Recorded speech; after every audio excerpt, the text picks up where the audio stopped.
Ryan, we learned Friday morning that Munetaka Murakami, the stud third baseman from Japan, is going to be he's posted that he's going to be a free agent. So now teams have 45 days to negotiate with him. The 25-year-old slugger, 30 lefty, has topped 30 home runs in 5 of his full 7 seasons over in the Japanese league, which are only 144 games. But he is going to be a top commodity in free agency, where there already is another all-star third baseman that we know that's a free agent, Alex Bregman.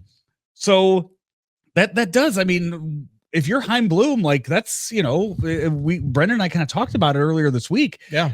The Nolan Arenado deal, like, you kind of want to get this done quickly and not, get it over with. Yeah, I think that would be ideal. We saw the way it drug out last season, and the way that when you talk about Bregman and Murakami, it's obviously different tiers, right? The teams that are going after those two and don't get those two probably are not going to call up the Cardinals and say, hey, can we get Nolan Arenado? But it's that cascading effect. Because, I mean, let's be honest, right? The trade of Nolan Arenado is going to be a lot different now than it would have been last year, and especially different than it would have been a year before that. Just because, I mean, you look at what he is, and he's a good glove third baseman, not elite as he was. I mean, his OPS plus is 87 last year, right? And I know he's got a no trade clause, but it's not the same as it was before. Because, I mean, I think he understands what's happening in St. Louis. He understands where he fits. I don't think he wants to be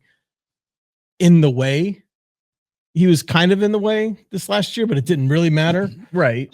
He would be in the way, I think, this year, and he understands that, and that's why he's been open about that. He feels like it's probably the best for things to move on. So he's not going to be able to say, trade me to the Dodgers or trade me to the Blue Jays or trade me to these teams that are in the World Series conversation. It's got to be a chance to play. Yeah. Right. So does that bring in teams like the Angels?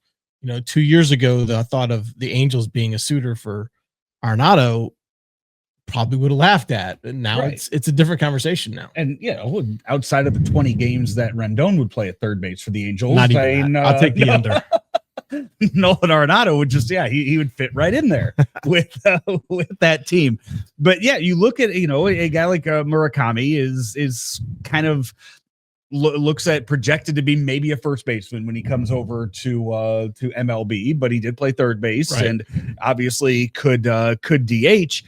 But it's Bregman that is, I think, also going to really muddy up all of this, because it does. I mean, right now, it just, there's so many things that GMs have into play with this. It's okay, you can go out there, get Nolan Arenado.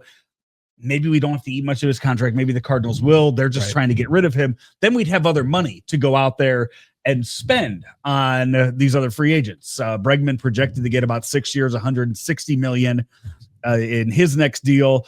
Murakami, 8 years, $180 million is what's projected for his contract. So if you get Arenado, it's a 1-year thing, and that's another thing that kind of comes into play too. There are teams out there right now where you don't know if they're going. I don't know if we know, or those teams have kind of decided what they're going to do moving forward. But because right now both of these teams, I guess, if you put you have the odds in front of you for Murakami. I would imagine very similar. Yeah, where are the Tigers on that list? They're down in the 20 something, 25 to 1 range. So like that would be, and that's a team, right? That's where the range were, but that's a team where it's like, okay, if they decide they're going to keep Skubal, this year, not trade Skubal this offseason, the Tigers would be a great fit for any of these third basemen to make another run into the playoffs for next year.